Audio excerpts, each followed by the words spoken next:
ce temps de partage de la parole de Dieu, avec ce titre, Mon Église a de l'avenir. Pas si en ce moment vous vous posez la question de savoir ce que sera demain, mais c'est pas toujours simple. Ouvrir, pas ouvrir, se retrouver, pas se retrouver, tenir le coup jusqu'au bout ou pas, c'est des questions qui ne sont parfois pas simples. Ce matin, où on est parti, c'était le brouillard. On habite à côté de Valence, pas loin du Vercors, et c'était le brouillard. On est parti, on était dans le brouillard. Mais, heureusement, hein, on savait où on allait. Donc, j'aimerais vous dire ce matin, on est dans le brouillard. Mais on sait où on va. Amen. On ne sait pas tous les virages. Mais on sait où on va. On ne connaît pas tout le chemin, mais on en connaît l'issue. Alors gardons courage et surtout l'espérance. Et prenons ce verset qui servira d'appui sur ce moment, que vous retrouvez dans l'évangile de Matthieu, au chapitre 18 et au verset 16. Une parole de Jésus adressée à Pierre, le disciple qui deviendra l'apôtre. Et il est dit ceci: sur cette pierre, non pas la personne, ni le personnage, Simon-Pierre, mais la pierre angulaire, la pierre principale, Jésus. Sur cette pierre, je bâtirai mon église et les portes du séjour des morts ne l'emporteront pas sur elle. Amen. Je crois que je suis le seul à m'enthousiasmer avec ce verset, de me dire, mais oui, il continue à bâtir, même dans le brouillard. Même dans la tempête. Et quand les portes, c'est-à-dire que l'ennemi, avec sa puissance, avancerait pour nous fermer l'issue, nous savons que Dieu a dit, par Jésus, je bâtirai mon église sur cette pierre. Amen. Dites Amen avec moi, s'il vous plaît. Non pas que ça va vous rassurer, mais parce que vous avez la foi. Peut-être un peu plus que moi, d'ailleurs. Dans ce verset, je note une première chose. Un paradoxe. Je bâtirai mon église et en même temps, la porte des séjours des morts. C'est étonnant que Jésus n'ait pas simplement donné une image glorieuse de la construction de l'église, mais une image opposée. Une image opposée. Et effectivement, il y a un certain paradoxe, une image opposée dans l'Église, dans la définition, dans la construction de l'Église. N'ayez pas peur, mais c'est une réalité. Super, vas-y, tu peux mettre la porte. L'Église, d'abord, elle est visible et elle est invisible.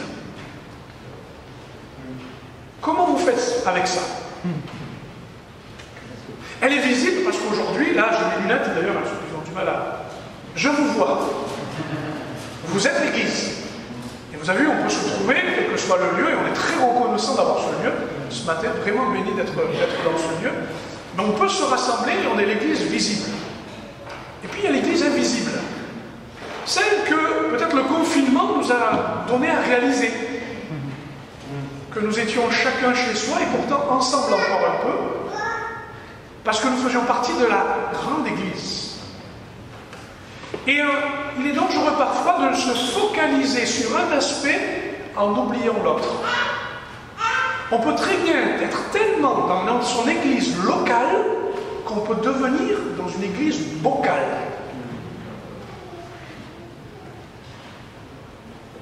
On s'approprie tellement les choses de Dieu, on est tellement en train de les tenir qu'on a oublié que l'église est bien plus grande et bien plus importante que nos propres principes et que nos propres, nos propres façons de voir dans son église, là où on se trouve. L'église est une grande dame. Elle est un peu âgée. Mais ce qu'il y a, c'est qu'elle est toujours belle. Parce que l'époux la prépare. Et voyez-vous, visible et invisible est une chose qu'il faut comprendre. Autant il est important d'appartenir à l'église locale, et d'ailleurs le danger c'est de dire je suis dans l'église, sans avoir une dimension visible de l'église. Vous me suivez? Et en même temps aussi avoir une idée un peu plus grande et un cœur un peu plus large pour réaliser que l'église est bien plus grande. Deuxième chose, je bâtirai mon église. Elle est fondée, mais l'église est en mouvement. Elle est stable, mais pas immobile. C'est intéressant ça. Qu'est-ce que vous en pensez? Vous faites peut-être un peu réfléchir là, mais c'est important d'être solidement attaché au fondement de l'Évangile. D'avoir reçu par les apôtres ces fondements de l'enseignement qui permet d'établir effectivement une vie posée. Quelqu'un a dit un jour, assis dans la parole. Solide, ferme. D'ailleurs, c'est intéressant, l'apôtre Paul disait, fondez dans l'amour, fondez dans la foi, mais marchons aussi. Marchez aussi. Fondez et en mouvement. Le danger parfois, c'est de vouloir tellement rester sur ces fondements qu'on n'est plus en mouvement. Quelqu'un a dit, il me semble, que quand on n'est plus en mouvement, on devient un monument. Ça va toujours? Le paradoxe de l'Église encore, c'est qu'elle est, tu peux le mettre, elle est récapitulée, unifiée en Jésus.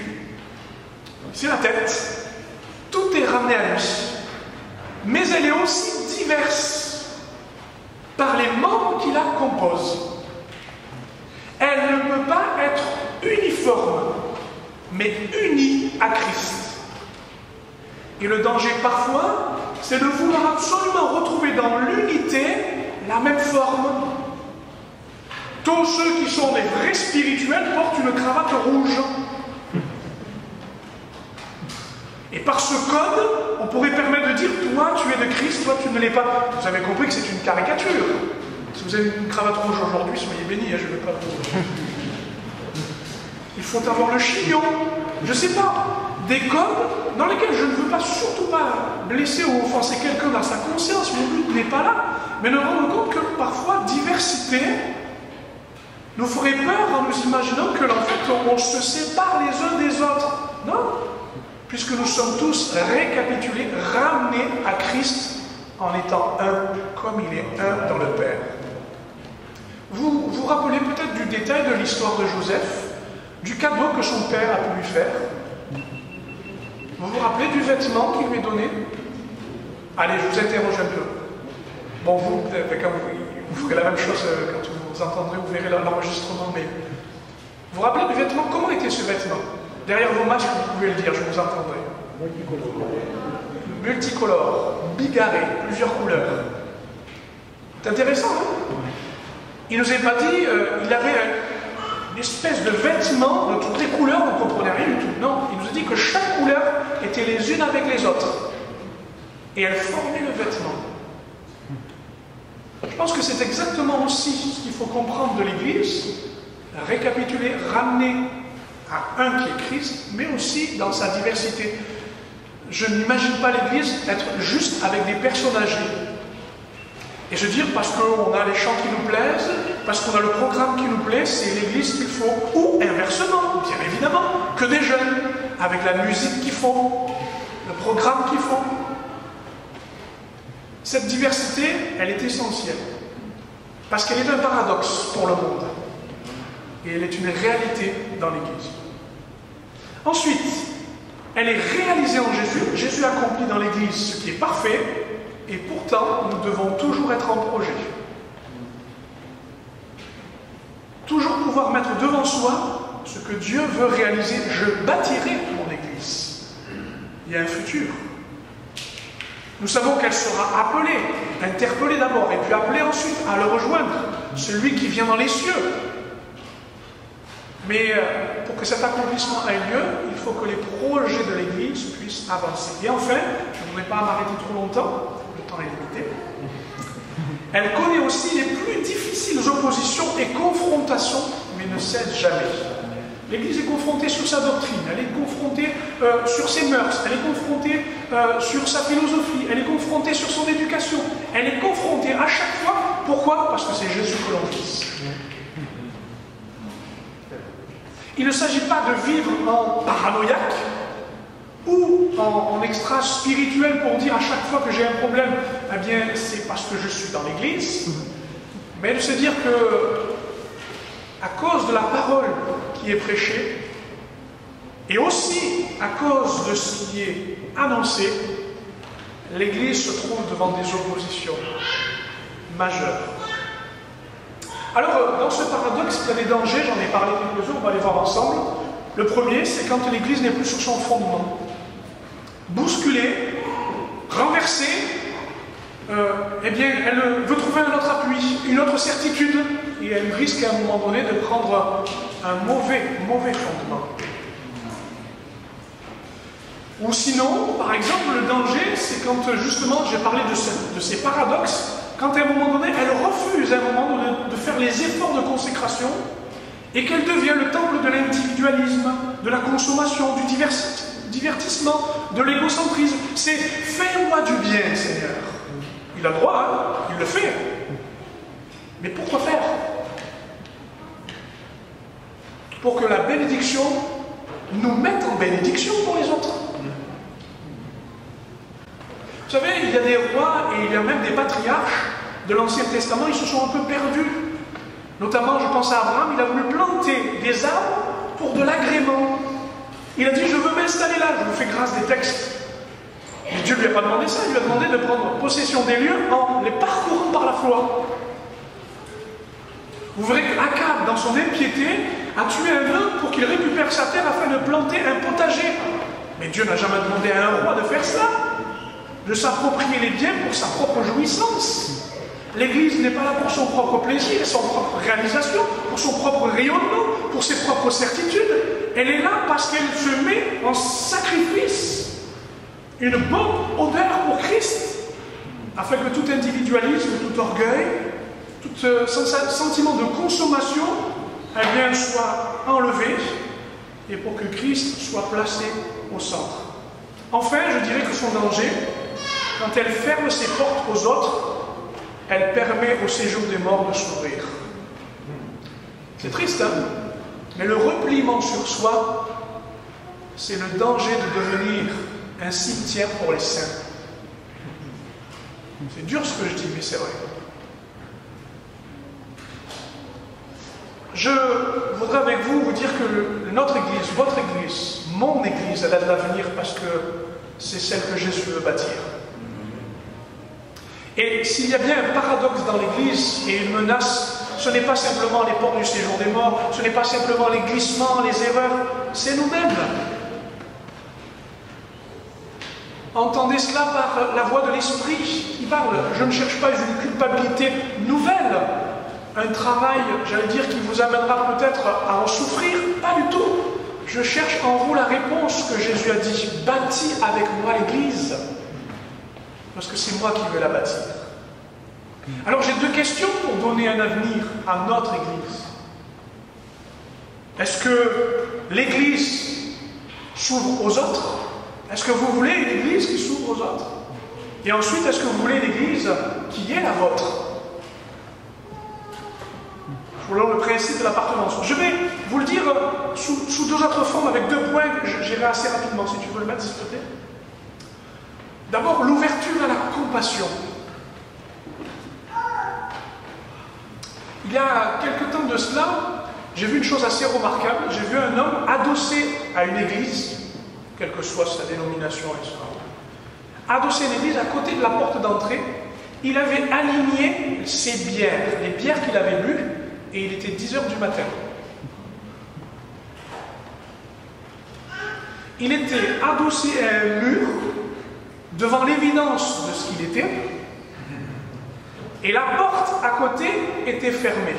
Alors, je ne suis pas en train de dire qu'il faut que toutes les portes soient ouvertes, qu'il faut absolument des programmes. Ce n'est pas du tout ça. C'est l'image qui s'est fixée en moi en se disant, mais quelqu'un a adossé à son dos un lieu où Jésus a voulu que ce soit un lieu de compassion, un lieu de l'évidence de l'amour de Dieu. Et pourtant, il est devant ses bières. Ça m'interroge. Ça m'interroge parce qu'aujourd'hui, on n'a pas simplement des gens devant leurs bières, on a des gens avec des masques, on a des gens avec des angoisses, on a des gens avec des problèmes. Et vous êtes d'accord avec moi que seul le salut peut leur ouvrir des portes nouvelles. Vous vous rappelez sûrement, je l'ai pris en exemple parce qu'il est tellement connu et reconnu, l'exemple de cette parabole du Samaritain, d'un homme étranger qui s'est approché de celui qui était laissé pour compte, et pour lequel, dans lequel sa compassion n'a pas été simplement d'être ému, mais de le mettre en action. Mes frères et sœurs, l'émotion du Saint-Esprit en nous n'est pas simplement de ressentir sa sainteté et d'avoir le besoin aussi de témoigner, mais c'est une puissance, alléluia. Une puissance qui nous fait toucher le cœur de Dieu comme le cœur de celui qui a besoin. Je vais l'exprimer autrement si tu veux bien le mettre. La compassion est un sentiment intérieur qui nous met en mouvement, ça ne nous laisse pas tranquilles.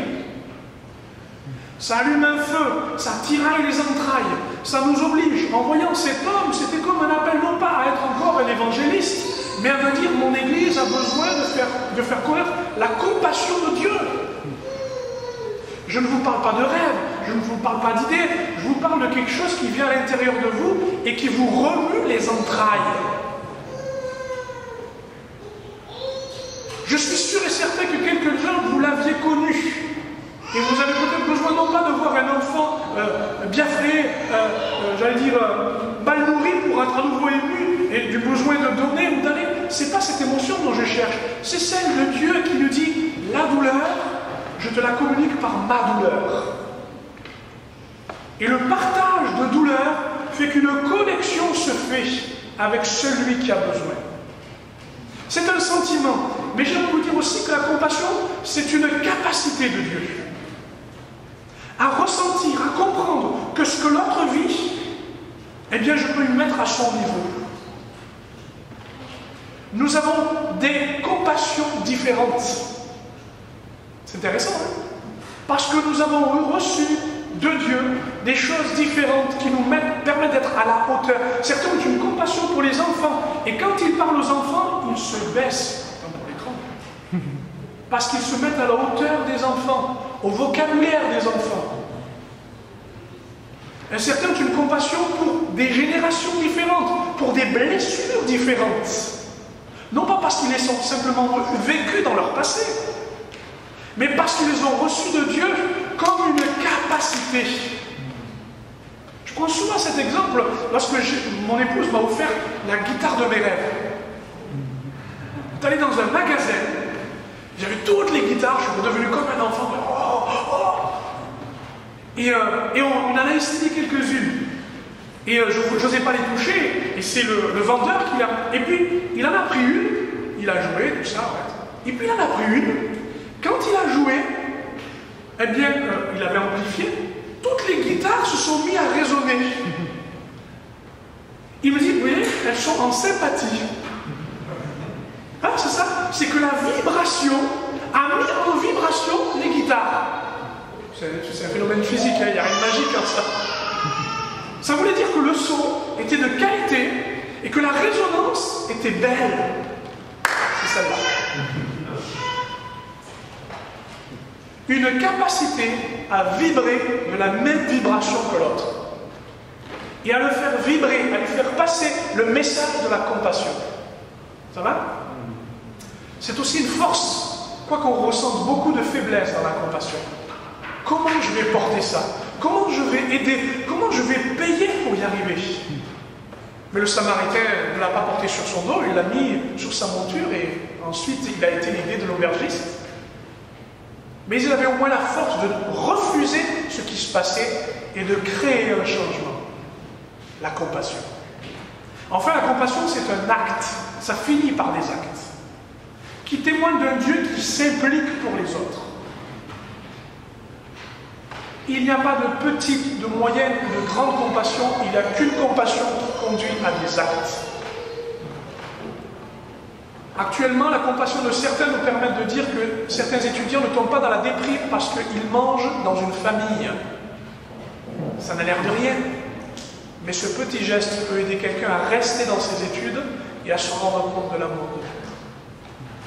Il y a des compassions qui sont des actes qui n'ont l'air de rien mais qui portent de grandes conséquences. Je le reformulerai une dernière fois comme ça, je peux bien le mettre. La compassion, elle met de l'espoir dans l'impossible. Elle redonne de l'espoir dans l'impossible. Je vous lis cet article écrit par un journaliste qui expliquait, c'est un journaliste américain, qui expliquait ce qu'était la grâce et notamment la compassion. Il dit ceci: si le monde méprise une pécheresse notoire, l'Église l'aimera. Si le monde coupe toute aide aux pauvres et met ceux qui souffrent, l'Église offrira une nourriture et guérison. Si le monde opprime, l'Église fera lever les opprimés. Si le monde couvre d'opprobre un paria, l'Église proclamera l'amour réconciliateur de Dieu. Si le monde cherche le profit et l'accomplissement personnel, l'Église cherche le sacrifice et le service. Amen. Nous sommes dans l'absolu. Là, c'est une belle écriture littéraire, mais je crois que c'est ce qui peut se vivre dans l'Église quand elle a un avenir. Deuxième chose, c'est aussi s'ouvrir, tu peux mettre à la communion. Je vais vous parler en fait de notre façon de voir l'avenir en étant en relation vers l'extérieur. Le lien avec l'extérieur. Mais vous parlez aussi de l'avenir de l'Église quand on a un lien à l'intérieur. La communion avec Dieu et la communion que nous avons les uns avec les autres. Vous vous rappelez de ce qui a été établi dès la naissance de l'Église? Ils étaient chaque jour tous ensemble assidus au temple. Ils rompaient les pains dans les maisons, ils prenaient leur nourriture avec joie et simplicité de cœur, louant Dieu et trouvant grâce auprès de tout le peuple. Et le Seigneur en plus ajoutait chaque jour à l'Église ceux qui étaient sauvés. Alléluia. Ben oui, si les rouages fonctionnent bien de la communion, ceux qui s'ajoutent n'ont pas de problème d'entrer dans les rouages. Mais s'il y a rivalité, comparaison, s'il y a rapport de force, comment pouvoir être adopté dans une communauté? Ce que je trouve merveilleux, et j'irai à l'essentiel dans cette pensée, c'est que autant la puissance de la compassion nous permet de nous ouvrir aux autres, et par le Saint-Esprit nous donner cette capacité, autant la foi qui est ici et qui nous est commune nous permet d'être en communion les uns avec les autres. Amen. La foi et le salut impliquent une responsabilité individuelle. Vous avez chacun reçu de Dieu, parce qu'il en est l'auteur, la foi. Et il nous dit qu'il n'y en a qu'une seule. Parce qu'il y a un seul Seigneur et un seul baptême. Vous me suivez toujours? Et quand on se rassemble de manière personnelle les uns les autres, on n'est pas là juste pour prendre sa part du culte, mais pour rendre un culte, et on met nos foi les uns avec les autres. Ça va toujours? Nous associons, nous accumulons nos foi. FOI. Ainsi, quand on se rassemble, suivez bien ma démonstration, notre foi personnelle, voilà ce qu'elle devient quand on est en communion. Quand on est en communion ensemble, cette foi commune devient donc, nous donne la capacité d'être des frères et des sœurs.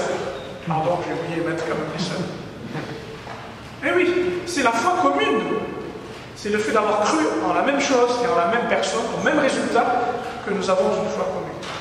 Vous avez peut-être oublié que votre voisin, votre frère, votre soeur avait une foi, et que cette foi, elle était commune, et elle nous établit comme des frères.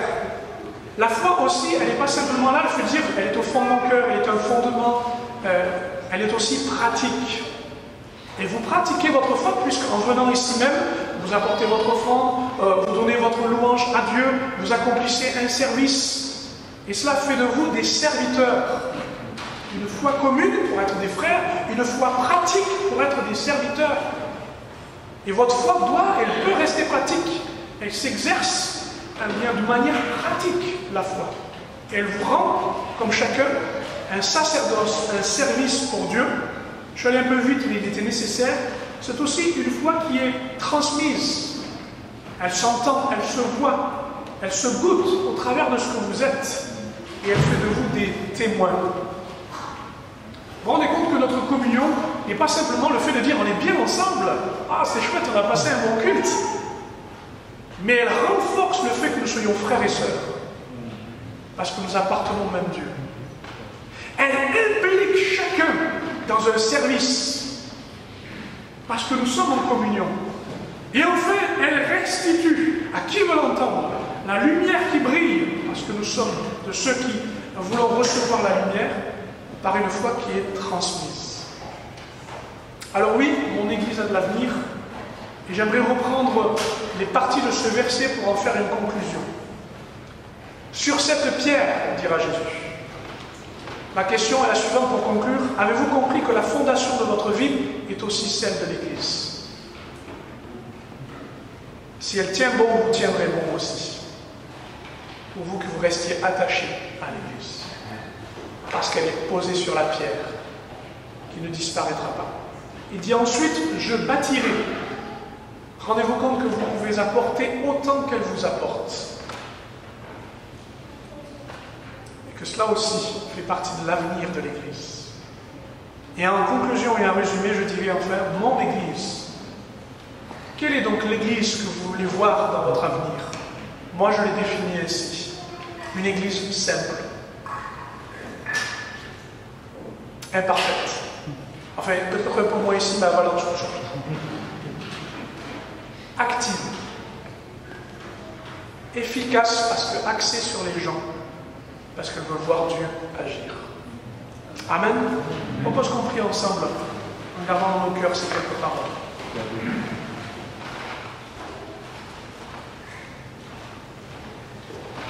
Notre Dieu, notre Père, nous sommes devant toi en demandant que ta grâce se manifeste au travers de ton esprit. Prions que le Saint-Esprit se manifeste afin que ces paroles ne soient pas le discours d'un programme, d'une idée, mais une œuvre qui se met en route en nous, une poursuite sans relâche de l'Église que tu bâtis. Vraiment, nous sommes reconnaissants d'hier. Merci pour hier, Seigneur. Pour l'héritage, pour le bénéfice. Merci, Seigneur. Mais nous sommes aussi devant les défis, devant l'inconnu, Seigneur. Et nous prions, viens dans cette Église, viens dans notre Église. Viens apporter le renouvellement, la grâce qui convient, pour que ce soit un lieu de compassion et un lieu de communion. Un lieu tourné vers l'extérieur et impliqué à l'intérieur. Que Seigneur, c'est dans cet équilibre, tu puisses dire que tu ajoutes ceux et celles qui sont sauvés. À cause de la paix, à cause de la grâce que tu veux manifester. Nous te louons et nous te bénissons